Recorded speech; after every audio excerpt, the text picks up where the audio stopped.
Well, one thing I didn't mention, but I want to give a shout out, it was about this time last year when USNERDOC was doing his emergency car heaters.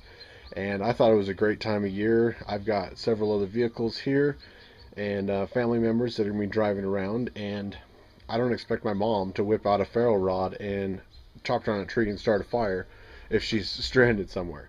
Um, so I'm making up a bunch of these for basically the rest of the family. But I wanted to try out and kind of experiment with some.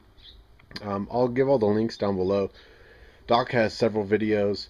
He even has Doc does 110%, so he's got a PDF file of how to do it and what to do and clickable links and stuff.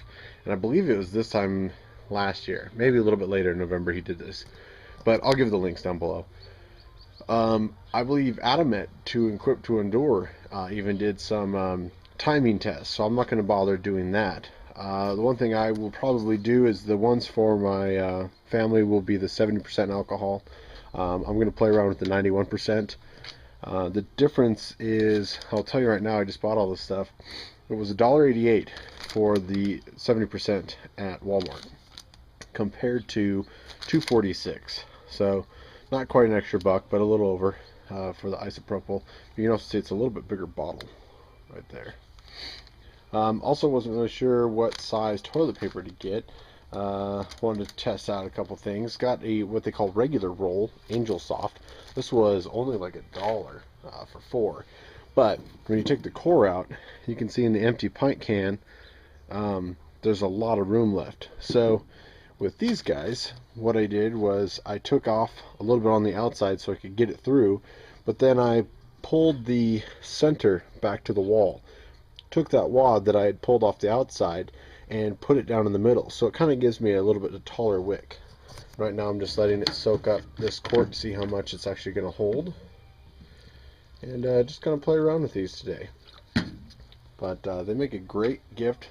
Of course, Doc style, I'm going to tape the key on the outside to get into these and tape a lighter, and I'll work out what it costs to do it. I think he's got it in the PDF, but I'll tell you what it cost me per unit. You can see it really didn't take too much to get out, and once I get it in there, I'm just going to push that out from the center, and then I'm going to curl this up and drive it down the center like I did on this one, so I have kind of a center wick area. Voila! Another one down. Well, I found that the Quilted Northern Soft and Strong 6 double roll from Walmart, if you really muscle it in there, you can get it in there without taking any off. So that works pretty good. Alright, as soon as it's soaking for a while and it's completely saturated, you can see there's a little liquid on top that we're going to burn off. Here's the isopropyl. This is a 32-ounce 1 quart, and I still have a little bit left. So I'm going to use this first to the next one, and I do have one extra backup for each of the 3 kits, plus a little more of what I'm experimenting with. Alright, one on the right is a 70%, one on the left is the 90%. You can see it's got a little bit crazier flame. Pretty windy day out today, off and on. You'll see the wind take this. It hasn't turned it off yet, hasn't blown it out.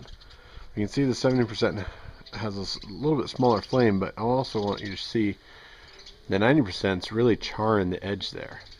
So I don't know if it'd be putting out a little bit more soot or not, but this might be a little bit bigger flame than you want inside the vehicle. The other thing I have going down is I just have a thin Ziploc bag under both of these. Both these are still cool to the touch. I can grab both these. I've been burning for 16 minutes, starting at 1 o'clock. I'm going to let them go maybe a half hour and see really if they get hot at all. Right at the top is warm, but I can still grab it, and that's on the 90%.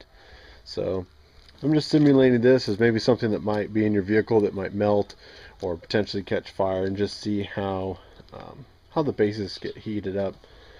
Doc did mention on one of his heater videos to maybe get the lids to the 1 gallon and use as a plate to hold this. Kind of more sturdy and as a heat buffer, but I figure if they can't melt through this thin Ziploc, anything in your vehicle should be safe. Alright, at 120 I put 2 cups in my not canteen cup, my stainless steel.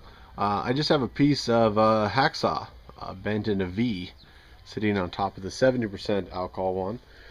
Put it in at 120, it is 129. Definitely looks hot enough for a cup of coffee or some tea. Now I know some of you guys said I should calibrate my digital thermometer. You don't calibrate digital thermometers. That says 146. Now I do have my manual one here I thought I would get out.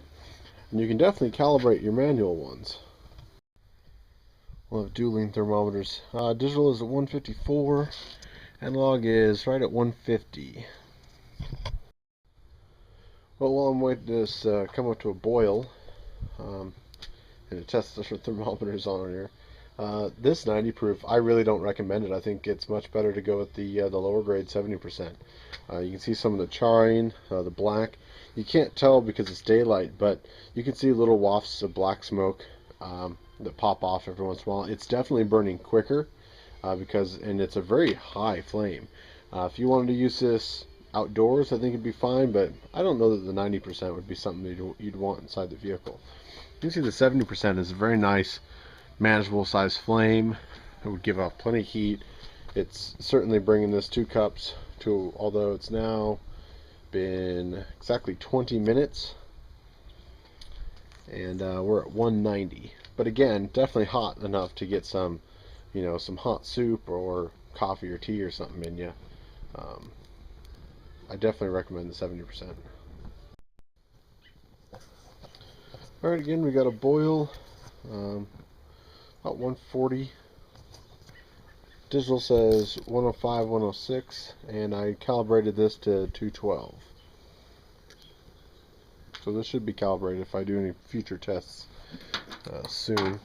Another good option, some people were talking about, obviously, is Sterno. Sterno is a basically gelled alcohol. There is a little bit of liquid in here, so if you dump it over, it still will spill. It's not quite like, a huge roll of toilet paper is going to suck up a lot of that fuel. You shouldn't be able to dump really much alcohol out of here. But it is a nice option. These last for 4 hours, so you need quite a few of them. And I'm not going to peel this off because it will dry up. And it's bright pink, and it's nasty stuff to get on your hands, actually. Working in the restaurants, I tried plenty of that. The 70%,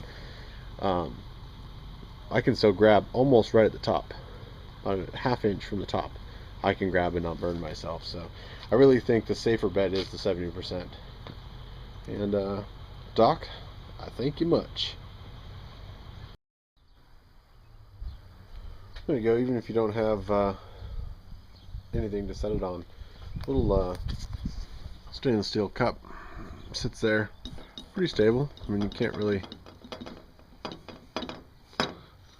You might put the fire out if you put it all the way over there, but it works out pretty well. The cost on those, I'll put, it's like $8.04 a piece, and I'll put the breakdown of what it cost me to make these today. Got the can and stuff, can opener at Home Depot, and the rest I got at Walmart. On a side note, the Angel Soft 4 regular rolls, the smaller ones, I got it to roll up into a soda can size very effectively, and took another bottom, and I'm going to stick that over the top, and probably just use a little aluminum tape to see how it works. Maybe even pull a wick through. I'm not sure if you can see if that's burning or not. Got a small flame on it, definitely enough to get the hands warm, and it's not even saturated all the way. Now you could also JB weld this, and in fact, if you had one of those monster cans with the resealable lids, I think that would make a great alternative. A little bit smaller size, and yeah, it's kind of like a big alcohol candle.